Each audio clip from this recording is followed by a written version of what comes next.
What's up, guys? Frank Fulci back again with another not-so-weekly haul, unboxing, and collection update video. Before we jump into today's haul, make sure you guys click on the subscribe button and also click on the bell icon for notifications of all future uploads. Welcome back to the channel, guys.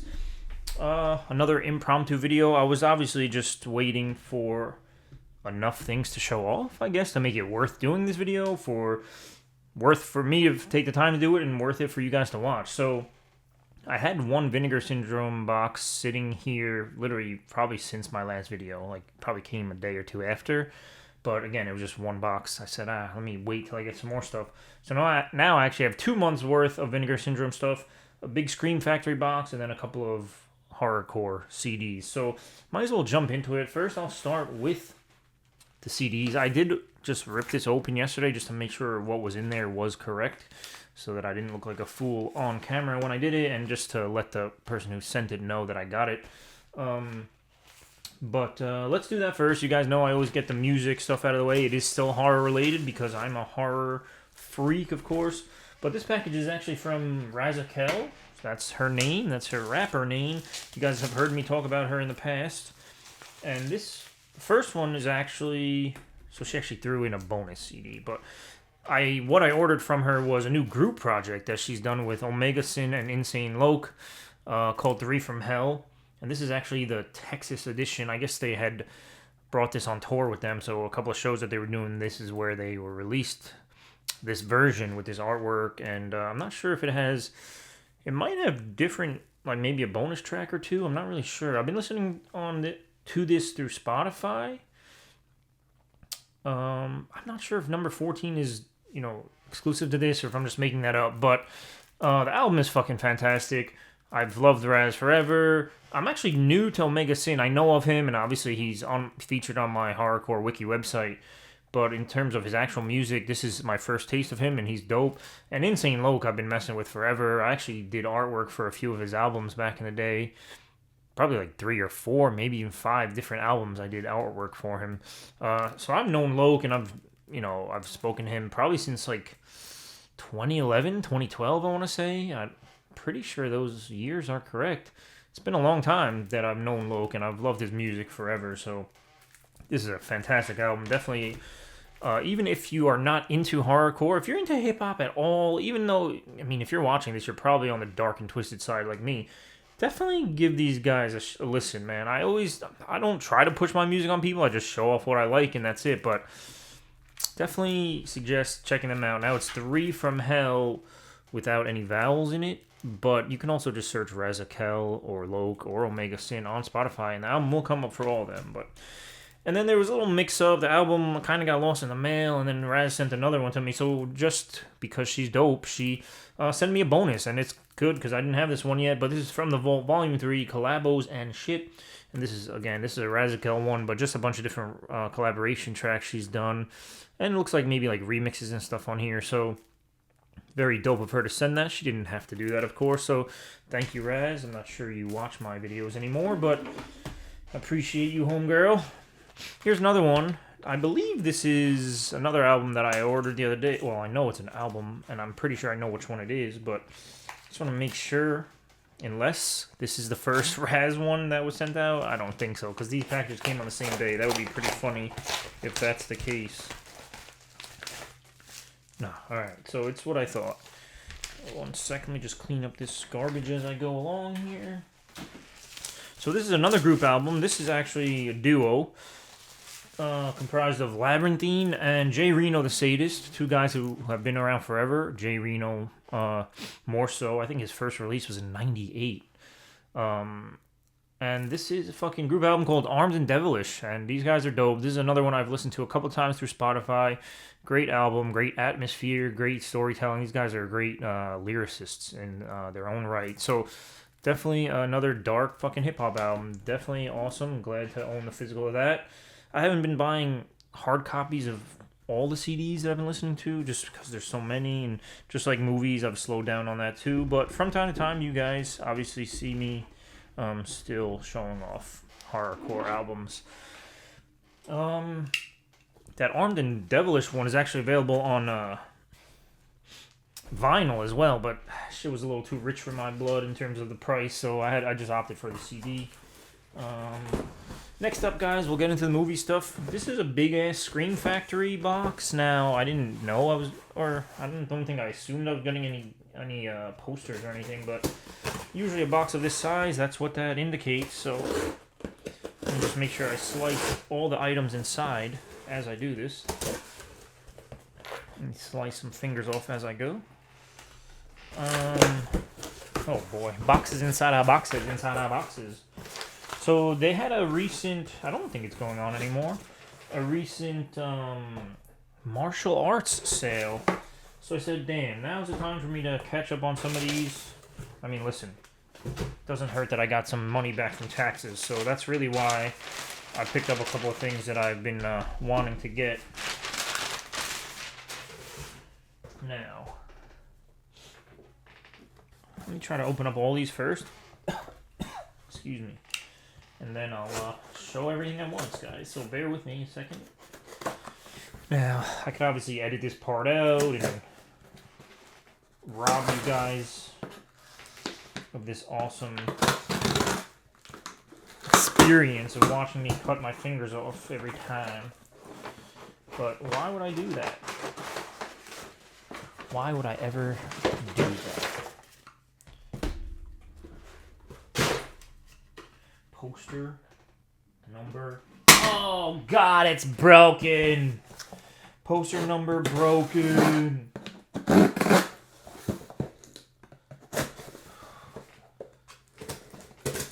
shit. I wish this was easier to do, my boy.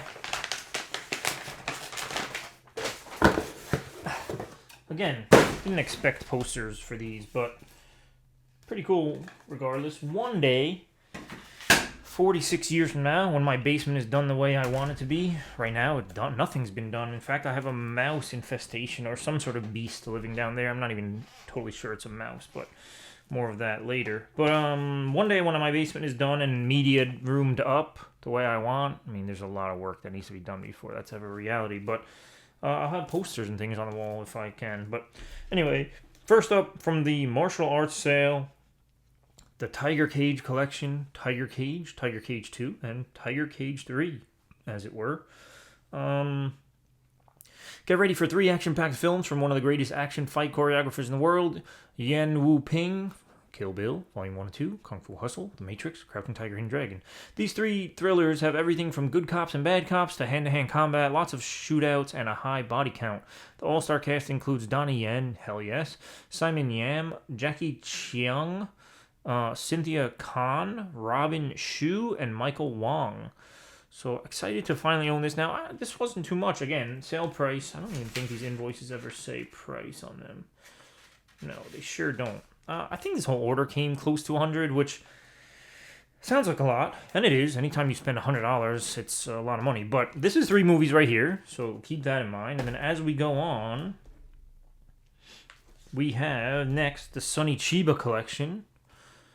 So another one I've been eyeing, I've been wanting to pick up. Now this is Shout Select. This is a Shout Select title. So a couple more Shout Selects in the collection. Obviously, this Tiger Cage one is not Shout Select though. So interesting how they break these up. But here's a 4-disc set for this Sonny Chiba collection, and get ready for some of the wildest action films from the impressive legacy of Sonny Chiba. This box set comprises just a small collection from his incredibly successful career. Some of these films are making their North American Blu-ray debut, which is awesome. Greatly missed by his legion of fans, Shinichi Sonny Chiba, the Street Fighter, will live on forever. Now, in this,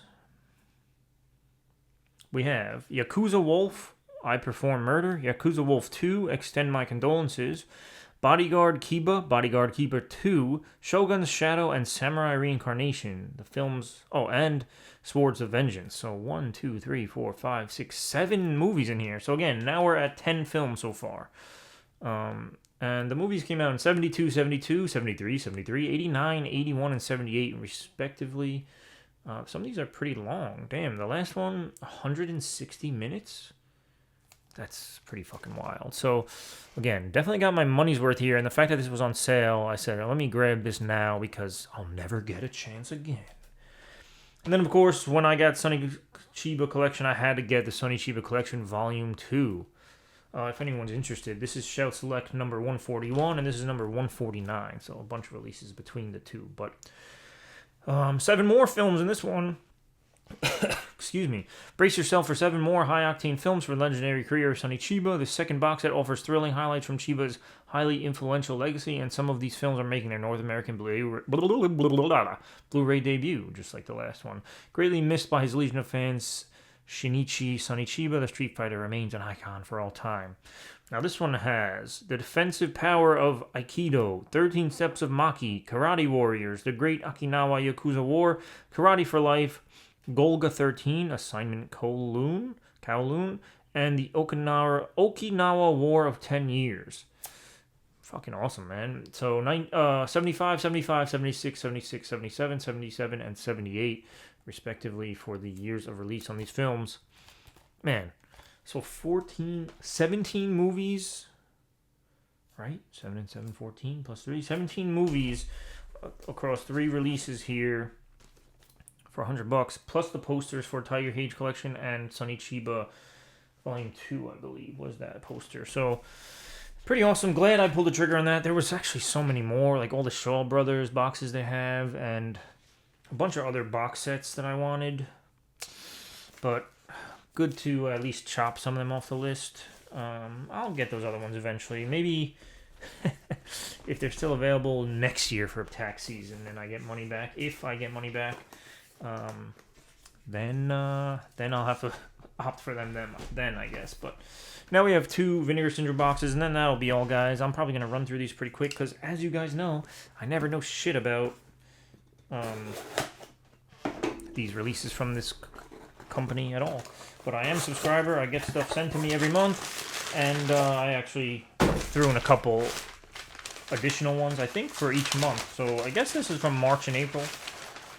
So there should be some extra ones in here other than the...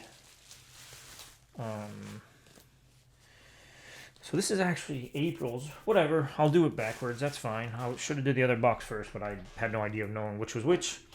But, so we'll just go in order of what I pulled out of the box here. Yeah, there's some extras in there from the sister labels or partner labels. So The House Where Death Lives, this is one of the titles that was just part of the April monthly package for subscribers. So always amazing artwork on these releases.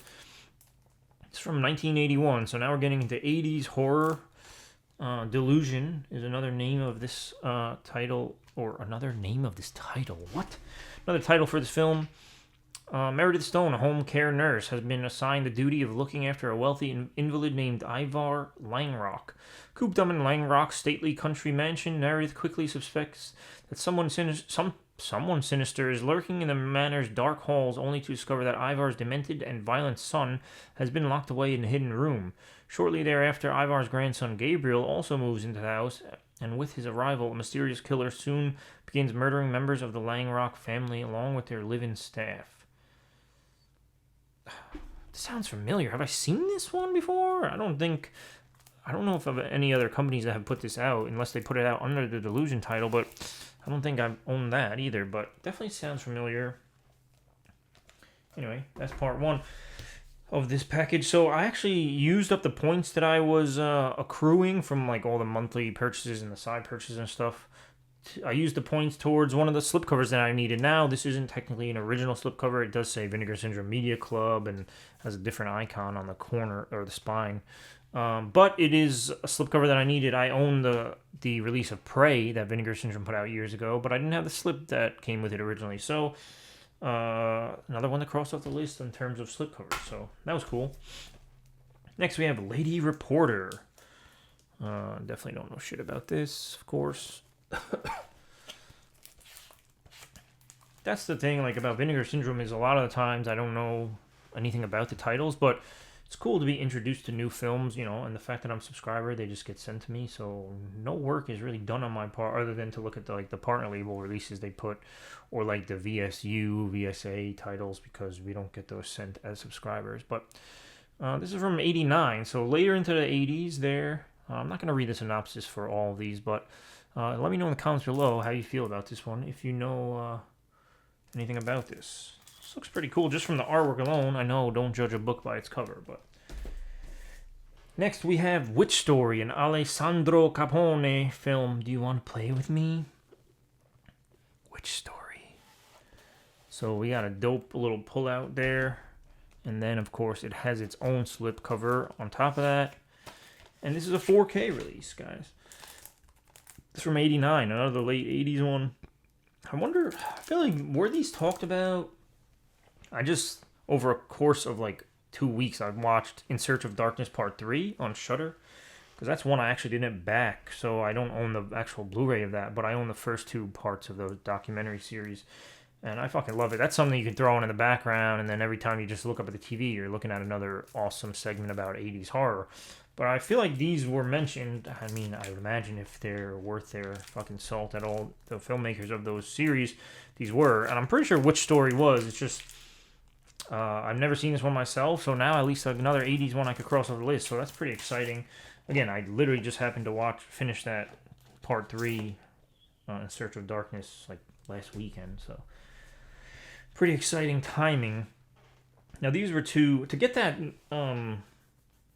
slipcover, the way it works on their site to what's the word? To claim the points and whatever you're getting with the points, you had to like add something else to your cart. So I didn't order this at first. I ordered the next partner label one separately, and then I was like, let me add this too. Out in the Ring. So this is actually a wrestling documentary. Now I don't know why the fuck I wouldn't have ordered this right away, because I am a wrestling fucking fanatic, and you guys should know that by now, I'd imagine. But this is about LGBTQ plus all that stuff. I don't mean to say that offensively, just I can't keep track of what it is, but yeah, LGBTQ plus, that's how it's abbreviated. All the wrestling stars that have come out, independent wrestlers and whatever, and it's a documentary on them. So actually excited to see this. I know a bunch of these wrestlers just from seeing their work, but Sonny Kiss, Mike Parrow, Effie, Susan Tex Green, Danny Jordan, Reza Clark, Pollo Del Mar, Ashton Starr, AC Mack, Dark Sheik, Billy Dixon, Charlie Morgan, Scott McCowan, Caitlin Diamond, and Bertrand Hebert. Yeah, I know most of those names, but yeah, excited about this. Again, cool that to have another fucking wrestling documentary in the collection, of course. And this one, I think I own this on DVD, and it might be like a Region 2 DVD from years ago, The Tunnel. I don't think I ever acquired a Blu-ray of this, if there ever was one. But anyway, this is The Tunnel, and then a documentary about it called The Tunnel, The Other Side of Darkness. So another cool... This one is one I actually have seen. This is a found footage film. Again, I had the DVD of this. I still have the DVD of this, but I haven't seen this in years. I remember when I watched it, 2007 is when it originally came out, and I didn't get it right away then, but I remember like hearing about the fanfare then, and then I finally picked it up on DVD, and I loved it, and I haven't seen this shit since. I think I've only seen it once, so definitely happy to own this in a quote-unquote upgraded version. This is from Umbrella, so one of the partner labels, or at least distributed by Vinegar Syndrome. So fucking happy to have that, man. That's awesome after all these years to have a quote-unquote better version of it. And then let's do this last one, guys. My camera is going to run out or stop filming at 23-minute mark because it's just a fucking weird camera. So I'll probably just run through these a little quicker than even the last one. I'm not sure how I'll have any anecdotal stuff to say about, well, maybe about one of them, but no, maybe 2 of them, but I'll just go through these quick, guys. First we have Spectres, and Maya. 2 different films, 87 and 88, so more 80s goodness here. Dr. Terror's House of Horrors, definitely excited about this one, from what I understand, and this is 4K. This is an anthology film, I'm pretty sure. Yeah, there's an Amicus one, so fucking excited to have more Amicus in my life. This is from 1965, of course, that makes sense if you know about Amicus films. That's going to be fucking awesome. Definitely want to throw that on sooner than later. This one, well, let's say this. Singapore Sling. Don't know anything about this. This looks wild just from the artwork. 1990, but it's looks to be in black and white. So interesting on that. Let me know in the comments below what you guys know about this one. That looks interesting for sure. This one, The Last Slumber Party. Rewind to 2011 or 2012 when me and Rotten Roger, now of 3B Productions, 3B Video, launched Repulsive Reviews back then, and we were doing our written reviews. Literally the first ever written review that we did together, it was a group review, or team review we called them, was of The Last Slumber Party. Now Raj had this on a pretty shitty low quality VHS rip on DVD release at the time, and I had to find it online to stream because he told me to watch it, so that was the only way I can get my hands on it quick enough to do the review. And I watched it on my laptop at the time, and this movie is fucking terrible. But when I saw that it was coming out on Blu-ray with this awesome slip and everything, I had to revisit this. 13 years later, 12 years later. I hope Raj picked this up too. I'm not sure he even knows this exists. This is from AGFA, so a partner label, but gonna be interesting to revisit that one. And you guys know me, I always show horrorcore shit, wicked shit, underground hip-hop horror shit all the time. So the United States of Insanity, if it was not for the Insane Clown Posse, the genre that I love so much probably wouldn't be nearly as popular as it is. It's not popular at all, except for in my mind and heart. But yeah, the horrorcore wouldn't be a thing if it wasn't for ICP. So I know Isham came before. I know Ghetto Boys did some dark shit. I know Insane Poetry was doing shit. I know Brother Lynch Hung. I know all that. But ICP made it what it is. Nobody that watches my channel is into horrorcore, so there's nobody to argue that. But if anyone watching this wants to argue that, be my guest. Other than that, I only have a minute or so left to talk. I've been doing some 3D printing on and off. It's very sad and happy type of hobby, but I wanted to show off these, I think I mentioned them, these little dividers that I was doing. It's hard to see with the glare and everything, but this is an Unearthed Films one. You just put this on the shelf. Here's a Scream Factory one. Now, these came out, the first couple came out kind of weird, or nobody seemed to care on social media, but they have like these lines where it looks like the layers are not consistent or whatever. Some people thought that was intentional. It is not. That's just how they were printing, and I had no idea what to do until I learned what to do. This one's green, by the way, Synapse. And this one looks so much more beautiful and consistent, and no difference in the way the surface printed. So, and then I did an 88 Films one the other day. This is shaped a little differently on the tab area. You see how these ones go down? Round, down, and then around. This is more just straight top and then down on the tabbed on the side. A little bit taller than any Blu-ray with a slipcover, so they'll fit on any shelf, just literally slightly taller. They'll fit on most shelves, if not all shelves, and then the tab, it's not completely wide enough. Like, you would have to have it stick out slightly on your shelf, but yeah, I'm selling these. I'm selling packs of 6, and it's very affordable. So if you're in the United States and you want some of these, I can make them with any company logo on there. Again, as you can see, it's cut out here. Like, this is cut into the material, so it's still flush, and then this is popping out, so not flush here. But 88 Films, 88 Films. It says it twice. So, you know, Synapse. The back is just flat. So I have a second site, Scream Factory. I've done Arrow for one customer, and my battery's gonna stop. Battery's gonna die, and the camera stopped filming. So that'll be it, guys. Hopefully, if you want these dividers or anything 3D printed, let me know. We can work out a deal. Hit me in the comments below or on social media. Amazon wishlist down below. All that cool shit. Haven't received the first video in a while. There was no gifts to show off, but that's more than fine. I hope everyone is doing well, happy, healthy, safe, all that good stuff. And until next time, whenever that is, peace out and be good.